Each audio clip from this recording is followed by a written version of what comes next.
Good morning my friends, welcome back to my channel. সবাই কেমন আছেন? আশা করি সবাই খুব খুব ভালো আছেন। আমিও মোটামুটি এক প্রকার আছি। তো আমি অনেক দিন পর আপনাদের সামনে এলাম। ভিডিও দিতে পারিনি কারণ আমার শাশুড়ি মাকে নিয়ে ব্যস্ত ছিলাম। উনি অসুস্থ, তো সেই জন্য তাকে নিয়ে ব্যস্ত ছিলাম। আর অসুস্থ থাকলে আমি ভিডিও করতে পারি না। সে আমি যদি নিজেও অসুস্থ থাকি বা আমার মেয়ে বা স্বামী কেউ যদি কারো যদি শরীর খারাপ থাকে আমি ভিডিও করতে পারি না, কেন জানি না।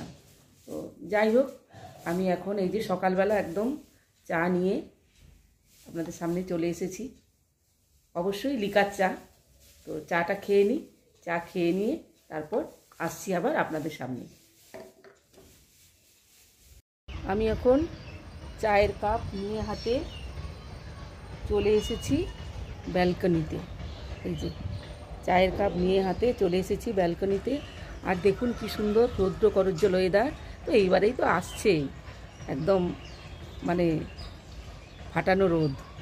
তো যাই হোক, এই যে আর একটা হাওয়াও দিচ্ছে, আর ট্রেন যাচ্ছে, ট্রেনের আওয়াজ হচ্ছে। তো আমি এখন তাহলে চাটা খেয়েই নিই, বলুন।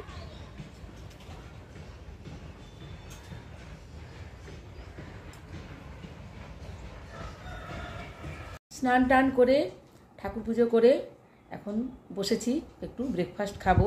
তো এই যে ব্রেকফাস্ট খাচ্ছি,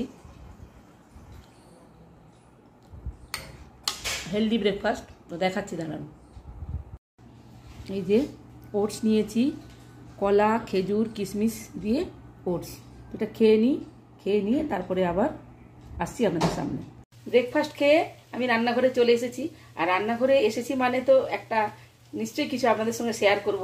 তো আজকে কোনো মাছ, মাংস, সবজি ওইগুলো কিছু শেয়ার করব না, আজকে অন্য কিছু শেয়ার করব। তো তার আগে আমি আপনাদেরকে দেখিয়ে দিই কি কি রান্না করেছি। আমার রান্নাও হয়ে গেছে প্রায় সবই।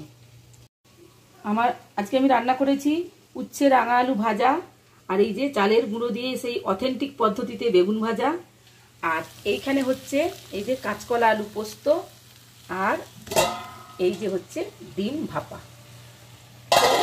হয়ে গেল আমার রান্না। তো এইবারে যেটা আমি শেয়ার করব সেটা আমি এখন দেখাচ্ছি আপনাদেরকে।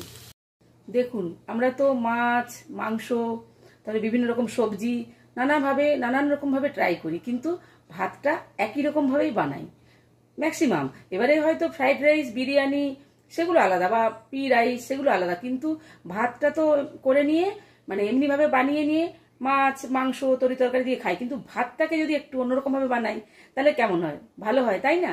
তো আমি সেটাই দেখাবো। তো চলুন, তাহলে আমি ভাতটা বসিয়ে দিয়েছি, তো দেখাচ্ছি, চলুন। এই যে এখানে আমি ভাত বসিয়ে দিয়েছি, ভাত ফুটে উঠেছে। আর আমি বাসমতি রাইস নিয়েছি, বাসমতি চাল। তো এইটাই আমরা খাই, তো অন্য যে কোনো চালেও হবে।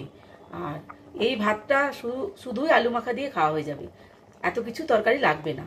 তো যাই হোক, তাহলে কিভাবে বানাচ্ছি চলুন দেখাই। ভাত নামিয়ে আমি ফ্যান ঝেড়ে নিয়েছি।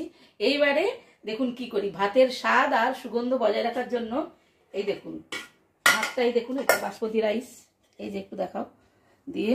এবারে এর মধ্যে আমি দিয়ে দেবো কয়েক ফোঁটা এই যে লেবুর রস, বেশি দেব না, কয়েক ফোঁটা। আর দিয়ে দেবো এই যে একটু ঘি, এই যে খুব বেশি দিলাম না, একটুখানি দিলাম।